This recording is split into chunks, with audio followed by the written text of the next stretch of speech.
안녕하세요. 오늘 함께 파헤쳐볼 기업, 바로 스트레티지, 종목 코드 MSTR입니다. 오늘 이 시간은요, 그냥 딱딱하게 재무제표 뜯어보는 그런 시간이 아닙니다. 이건 뭐랄까, 한편의 금융 스릴러 영화에 가깝습니다. 상식을 완전히 뒤엎는 숫자들의 향연, 그 속에 숨겨진 미스터리를 추적하는 시간이 될 겁니다. 자, 바로 본론으로 들어가 보죠. 얼마 전에 시장을 정말 충격에 빠뜨린 뉴스가 하나 있었죠. 스트래티지가 분기 손실만 무려 124억 달러, 우리 돈으로 계산하면 약 15조 원의 손실을 기록했다, 이렇게 발표를 했거든요. 아니, 보통 이런 뉴스가 나오면 주가는 당연히 폭락해야 정상이잖아요. 그런데 바로 그날 주가가 어떻게 됐을까요? 믿기지가 않는데 26% 넘게 폭등을 해버렸습니다. 이게 대체 무슨 상황일까요? 네, 여러분이 잘못 보신 게 아닙니다. 하루 만에 무려 플러스 26.11% 급등. 상식적으로는 도저히 이해가 안 가는 숫자죠. 15조 원을 까먹은 회사의 주가가 이렇게 폭발적으로 오른다는 건 우리가 이 회사를 평범한 방식으로 봐서는 절대로 안 된다는 아주 강력한 신호입니다. 오늘 이 미스터리 아주 탈탈 털어보겠습니다. 네, 맞습니다. 이 숫자만 보면 정말 머리가 아프죠? 하지만 이 현상을 제대로 이해하려면 우리는 이 회사의 아주 독특한 사업 구조와 회계 장부 뒤에 숨겨진 비밀을 먼저 들여다봐야 합니다. 지금부터 그 비밀의 문을 하나씩 열어보겠습니다. 먼저 이 회사의 정체성부터 확실히 해야 합니다. 스트래티지는 사실 두 개의 얼굴을 가지고 있어요. 하나는 35년 넘게 해온 전통적인 기업용 분석 소프트웨어 사업입니다. 그리고 다른 하나가 바로 이 모든 미스터리의 열쇠, 세계 최초의 비트코인 금고 회사라는 새로운 정체성입니다. 그러니까 더 이상 단순한 소프트웨어 회사로 보면 안 된다는 뜻이죠. 잠깐만요, 분석가님. 비트코인 금고회사라는 말이 좀 추상적으로 들리는데요. 이게 정확히 무슨 뜻이고, 그래서 우리 같은 일반 투자자들의 주식 계좌랑은 도대체 무슨 상관이 있는 건가요? 이걸 좀 파고들어야 할 것 같습니다. 바로 그 지점이 오늘 분석의 핵심입니다. 모든 미스터리의 열쇠는 이 회계장부 안에 숨겨진 함정을 이해하는 데 있습니다. 다시 말해서 서류상으로 찍히는 장부상 손실과 회사가 실제로 돈을 버는 사업 성과는 완전히 다른 이야기라는 겁니다. 여기 한번 보시죠. 왼쪽에 15조 원 손실.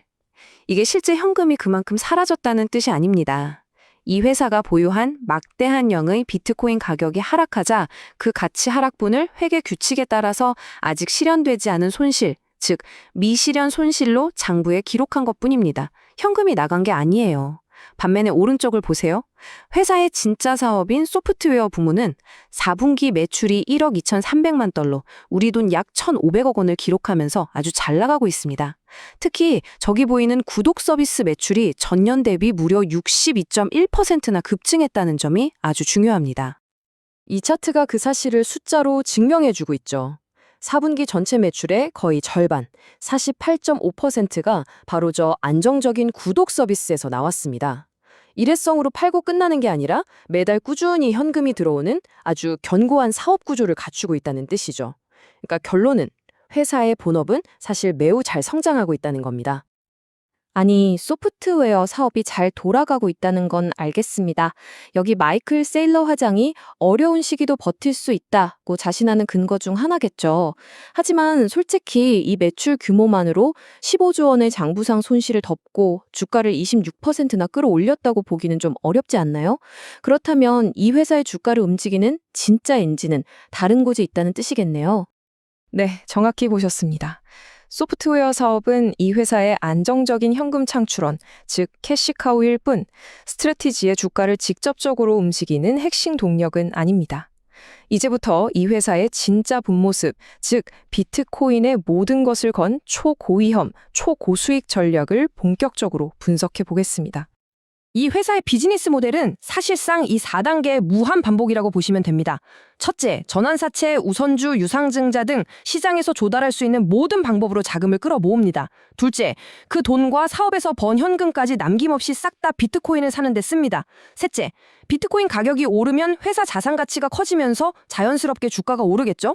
마지막으로 그 오른 주가를 담보로 더 많은 돈을 빌려서 다시 1단계로 돌아가 비트코인을 사는 일종의 레버리지 사이클입니다. 그 결과가 바로 이 숫자입니다. 최근 기준으로 이 회사가 금고에 쌓아둔 비트코인이 무려 71만 3,502개입니다. 이게 얼마나 엄청난 양이냐면요. 앞으로 채굴될 모든 비트코인을 다 합쳐도 전체 공급량의 3.4%가 넘는 규모입니다. 그러니까 한 회사가 전 세계 비트코인의 3.4% 이상을 소유하고 있는 겁니다. 어마어마하죠? 하지만 바로 여기에 이 전략의 가장 치명적인 리스크가 있습니다. 이 차트를 한번 보세요. 이들이 비트코인을 사들인 평균 단가는 약 76,052달러입니다. 그런데 최근 비트코인 시장 가격은 약 71,000달러 수준이었죠. 이게 무슨 뜻이겠습니까? 이 거대한 비트코인 포지션 전체가 현재 물려있는 상태, 다시 말해 평가 손실 상태라는 겁니다. 여기서 정말 중요한 질문이 생깁니다. 만약에 비트코인 가격이 여기서 더 떨어진다면 우리가 흔히 말하는 마진콜, 즉 담보 부족으로 이 비트코인을 헐값에 다 팔아야 하는 최악의 상황이 올 수도 있지 않을까요? 아마 투자자들이 가장 걱정하는 부분이 바로 이걸 겁니다.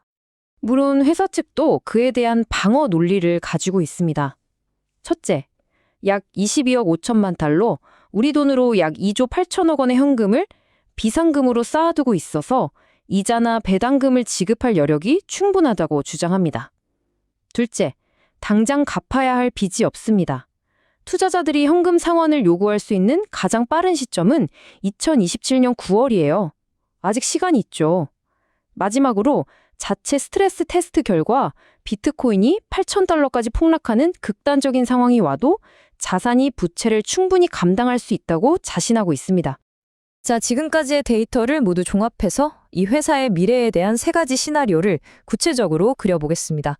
과연 스트래티지는 이 아슬아슬한 줄타기에서 살아남을 수 있을까요? 가장 긍정적인 시나리오, 불 케이스부터 살펴보겠습니다. 이 시나리오는 스트래티지에게 정말 꿈과 같은 미래가 펼쳐지는 경우입니다. 이 시나리오의 전제 조건은 간단합니다. 비트코인 가격이 이전 최고점을 시원하게 뚫고 새로운 상승 랠리를 시작하고 더 많은 기관 투자자들이 암호화폐 시장으로 들어오는 겁니다. 그렇게 되면 스트래티지의 레버리지 전략이 수익을 폭발적으로 증폭시키면서 주가는 비트코인 상승률을 훨씬 뛰어넘는 급등세를 보일 수 있습니다. 실제로 월가의 투자은행 TD카우에는 이런 가능성을 보고 목표 주가를 440달러로 제시하기도 했습니다. 다음은 반대로 최악의 상황을 가정한 베어 케이스입니다. 만약 지금까지 분석한 리스크들이 현실이 된다면 어떻게 될까요? 이 시나리오의 전제 조건은 암호화폐 시장의 겨울, 즉 약세장이 길어지면서 비트코인 가격이 계속 이들의 평균 매수 단가인 76,000달러를 밑도는 겁니다. 이렇게 되면 회사는 유리한 조건으로 추가 자금을 조달하기 어려워지고 결국 2027년 부채 만기가 돌아왔을 때 심각한 유동성 위기에 직면할 수 있습니다. 최악의 경우 손실을 보면서 비트코인을 강제로 매각해야 하는 상황에 처할 수도 있다는 거죠. 마지막으로 현재까지의 데이터를 종합해 볼 때 가장 실현 가능성이 높은 베이스 케이스입니다. 이 시나리오의 핵심은 현상 유지입니다. 비트코인이 폭락하거나 폭등하지 않고 지금처럼 넓은 범위에서 높은 변동성을 보이며 움직인다고 가정하는 거죠. 동시에 본업인 소프트웨어 사업은 꾸준히 성장하면서 회사의 현금 곳간을 채워줄 겁니다. 이 경우 스트래티지의 주가는 앞으로도 계속 비트코인에 대한 레버리지 투자 상품처럼 움직일 겁니다. 암호화폐 시장의 등락에 따라 주가가 극심한 변동성을 보이되 그 움직임의 폭은 비트코인보다 훨씬 클 것이라는 게 가장 합리적인 예측입니다. 그럼 분석가님, 이 모든 복잡한 이야기를 딱 한 문장으로 정리해달라고 한다면 어떻게 말씀하시겠어요? 우리 시청자분들을 위해서요? 네, 바로 이 슬라이드의 내용과 같습니다. 스트래티지는 더 이상 소프트웨어 회사가 아닙니다. 비트코인에 대한 레버리지 베팅 그 자체입니다. 결론적으로 스트래티지는 더 이상 소프트웨어 회사가 아니라 비트코인 가격에 모든 것을 건 레버리지 투자 상품이라고 봐야 합니다. 투자의 현인 워렌 버핏은 이런 말에 남겼죠. 남들이 탐욕을 부릴 때 두려워하고 남들이 두려워할 때 탐욕을 부려라. 15조 원의 장부상 손실에도 주가가 폭등하는 이 광기 어린 상황 속에서 스트래티지에게 지금은 과연 어떤 시간일까요? 판단은 여러분의 몫입니다. 오늘 분석은 여기까지입니다. 감사합니다.